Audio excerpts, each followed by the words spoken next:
He's so toxic, so sexist, but Ranbir Kapoor is looking like a wow. There with a friend, আমি আর ও দুজনে মিলে গিয়ে animal দেখলাম, তো বেরিয়ে আলোচনা হলো যে খুবই খারাপ ছবি, কিন্তু বাড়ি গিয়ে না ফেসবুকে একটা পোস্ট দিয়েছে, পোস্টে লিখেছে যে so toxic, so sexist, but Ranbir Kapoor is looking like a wow. এটা হচ্ছে আমাদের বাঙালিদের সুপার পাওয়ার। আমরা পৃথিবীর যে কোনো খারাপের মধ্যে থেকে ভালো খুঁজে নিতে পারি। আই টেল ইউ, ধরুন পরকীয়া খারাপ কিন্তু পরমক্রিয়া ভালো।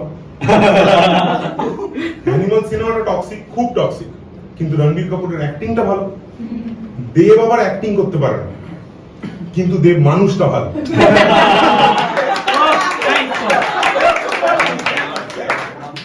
মদ খেতে খারাপ কিন্তু একটু পরে লাগে ভালো।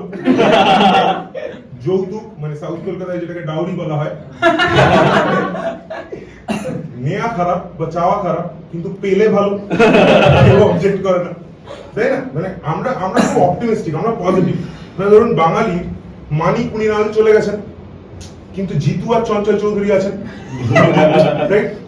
হেমন্ত মুখোপাধ্যায় মান্না দিয়ে চলে গেছেন, কিন্তু মদন মিত্র আর কেশব দে আছেন, সুনীল এবং শক্তি চলে গেছেন, কিন্তু সনাতন তো এবছর পুজোয় সন্তোষ মিত্র স্কোয়ারে কামব্যাক করলো।